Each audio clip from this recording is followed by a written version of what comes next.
My dear लेडीजों and जेंटों, वो पहले मैं क्या बोलता था बहनों भाइयों, हाँ, पर नोटबंदी के बाद ऐसा सुनते ही लोग बेहोश हो जाते हैं। मेरी तो अंग्रेजी ऐसी खराब है शुक्ला जी, हाँ, मैं तो न्यूज नेशन बोलता हूं तो मेरे से लूज मोशन नाम निकलता है। नोटबंदी का जिक्र किया है तो मैं हमारे दर्शकों को कहूंगा कि एक दफे देखें, गौर से इस चेहरे को देखें तो आपको समझ में आएगा यही तो है आज के लिए हमारा काला धन।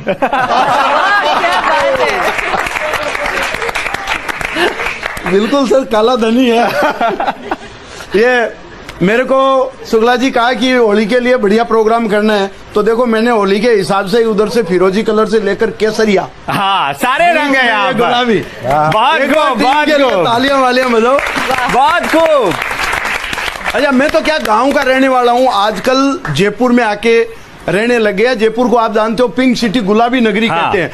और अब आजकल जहां मैं जिस पार्टी में जाता हूँ मेरी घरवाली पिंक साड़ी पहन के जाती है। मैंने पूछा ऐसा क्यों? बोले अपन पिंक सिटी में रहते हैं, गुलाबी नगरी में, हाँ। इसलिए गुलाबी साड़ी, जैसे आज प्रेरणा जी ने पहन रखी है। हाँ। मैंने कहा ये क्या? बोले ये कलर मैचिंग कॉन्सेप्ट है, हाँ। तुम मर्द लोग नहीं जानते। तो इस कलर मैचिंग के कॉन्सेप्ट के चक्कर में मैं पिछले दिनों लाल किला गया, हाँ। वो लाल साड़ी पहन के गई।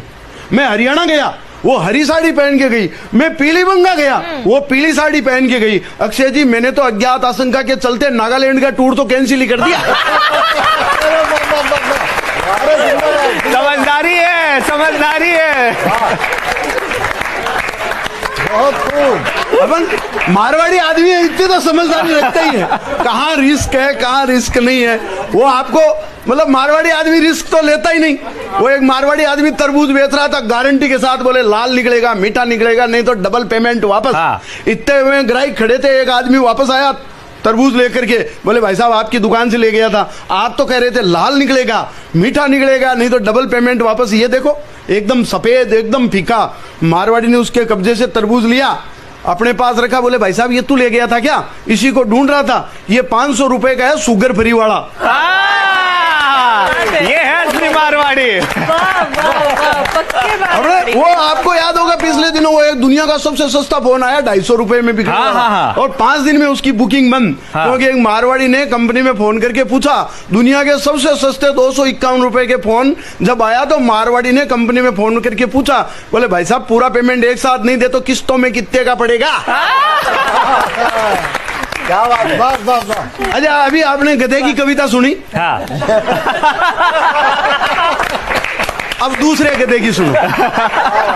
स्वागत है, स्वागत है। वो मेरा दोस्त नहीं, वो अभी चुनाव के दौरान एक गधे ने दूसरे गधे को गधा कह दिया, तो ओरिजिनल गधों ने ऑब्जेक्शन किया। और अखिलेश जी ने तो दुनिया के महानायक हाँ। अमिताभ बच्चन जी को शिकायत दर्ज करवाई, बोले हमारे होते हुए गुजराती गधों का प्रचार क्यों करते हो भाई? ये था दर्द, अब समझ में आया। ऑब्जेक्शन हो। अच्छा, आपके तो है नहीं, हमारे तो जयपुर में आपको पता है गधों का मेला लगता है, हाँ। और जिस मंत्री को बुलाते हैं वो मना कर देता है, कोई आने को तैयार नहीं। वो मैंने कहा बुलाओ, आप पर्यटन का मेला है तो पर्यटन मंत्री को बुलाओ। पर्यटन मंत्री ने कहा गधा हमारे अंडर में नहीं आता है, गधा तो एक पशु है, पशुपालन मंत्री को बुलाओ। हाँ। पशुपालन मंत्री को कहा तो बोले खेतों में चरता है।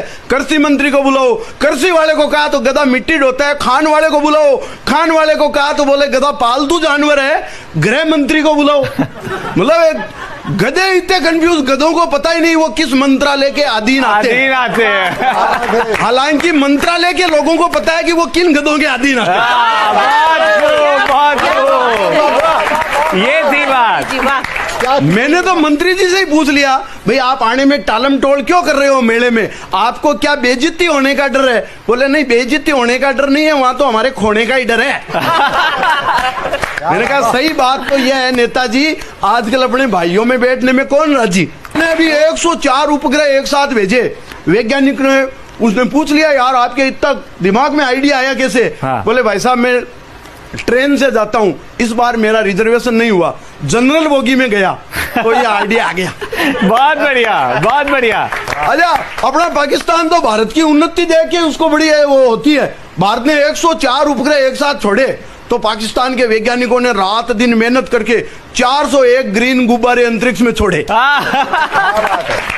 वो अपने नोट बंद हुए। हाँ। तो भारत में जितने बेरोजगार नहीं है उससे ज्यादा पाकिस्तान में बेरोजगार हो गए। हाँ। बोले अब क्या करें? बोले अपने 150 के ही नकली नोट छापो। तो नीचे के अधिकारियों ने ऊपर के अधिकारियों को कहा, बोले इससे तो अपने बहुत घाटा हो रहा है भाई, 10 रुपए का 20 रुपए का नोट छापते हैं तो 50-60 रुपए का खर्चा हो रहा है, अपने बहुत घाटा हो रहा है। बोले होने दो, अपने को तो वैसे ही बर्बाद होना है। बहुत खूब, बहुत खूब। जैसे देखो, स्मार्टफोन रखने से कोई आदमी स्मार्ट नहीं होता, वैसे ही फास्ट फूड खाने से कोई आदमी फास्ट नहीं होता। हाँ। उल्टा वास्ट हो जाता है। और ज्यादा खा ले तो ब्लास्ट हो जाता है। पर अपने इंडिया में हमारी संस्कृति में इतनी खाने की चीजें हैं, तो अपने को विदेशी चीजें खाने की जरूरत कहाँ पड़ रही है? बिल्कुल बढ़िया बात। मैं आपको बताऊं, अपने खाने की चीजें आप गिनते जाना। मारवाड़ का मिर्ची बड़ा समोसा, साउथ का इडली डोसा, बिहारी भेल, बंगाली मूढ़ी, यूपी की आलू पूड़ी, उत्तराखंड के पराठे, वड़ा पाव बनाते हैं मराठे, गुजराती खम्मण, पूर्वोत्तर के मोमोज, एमपी के पोहे जब खाने को मिलते हैं रोज, तो फिर 2 मिनट भी जहरीली नूडल्स के लिए क्यों नष्ट करें? वाह वाह बहुत बढ़िया मारवाड़ी जी। और हमारा देश भारत तो शुरू से ही खाने में विश्व गुरु था, है और रहेगा। वो हनुमान जी सूरज को खा गए ब्रेकफास्ट के चक्कर में। भाई यहाँ अपने तो चाहे चपरासी हो चाहे अफसर, हाँ, चाहे आम आदमी हो चाहे ईश्वर, सबको खाने का रोग, किसी को छुटपुट और किसी को 56 भोग। तो वो हनुमान जी सूरज को खा गए ब्रेकफास्ट के चक्कर में, कानूड़ा सुदामा के चावल खा गया 3 लोग की टक्कर में। और गणेश जी तो सदा मोदक रखते हैं हाथ में। हाँ। और अपन मंदिर भी जाते हैं तो प्रसाद रखते हैं साथ में। वाह वाह, बहुत खूब मारवाड़ी जी। भारत विश्व गुरु सर इसीलिए भी है कि भारत ने खाने में के अलावा दूसरा काम किया ही भी। अपन ने देखो, न तोप का आविष्कार किया, न मिसाइल का, हाँ। न टीवी का, न मोबाइल का, न एसी फ्रिज, न कार का, हमेशा खाने में ही तो ध्यान रहा सरकार का। क्या जोड़ा है, शानदार शानदार। और अमेरिका ने इलेक्ट्रॉनिक्स में, इलेक्ट्रिकल में, किसी में, न्यूक्लियर में कितनी प्रोग्रेस कर दी होगी।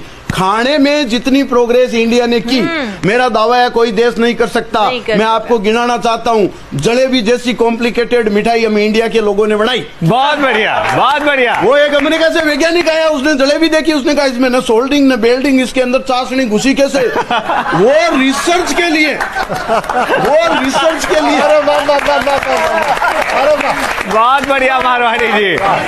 अक्षय जी वो रिसर्च के लिए अमेरिका ले गया, बाकी वैज्ञानिकों को दिखाई, बोले इसमें न कोई जॉइंट है, कोई बात नहीं, इसके अंदर चाशनी घुसी कैसे? अपन रिसर्च करे। बाकी 3 वैज्ञानिकों ने मिलकर के उसको पीटा, बोले ये नई समस्या तू ले आया। 2 साल पहले वो अपना माइकल गया था, समोसा लेके आया, अपने को आज तक पता नहीं चला उसके अंदर आलू कैसे घुसा। तो जलेबी जैसी कॉम्प्लिकेटेड मिठाई हम इंडिया के लोगों ने बनाई। अरे फीणी की वायरिंग तो आज तक नासा के वैज्ञानिकों की समझ में नहीं है। शाबाश। और बिना झिकझिक मशीन के इमरती पर कर देते हैं कढ़ाई, और बिना ड्रिल मशीन के घेवर में छेद कर देता है अनपढ़ हलवाई। वाह वाह वाह। क्या कहने। बिना ड्रिल मशीन के घेवर में छेद कर देता है अनपढ़ हलवाई। गुलाब जामुन में न गुलाब न जामुन का प्रयोग, अपन तो पिस्ता के बीज पर उगा देते हैं राजभोग। केसरदेव जी, नमस्कार, आप सबको होली का राम राम, धन्यवाद। बहुत खूब केसरदेव।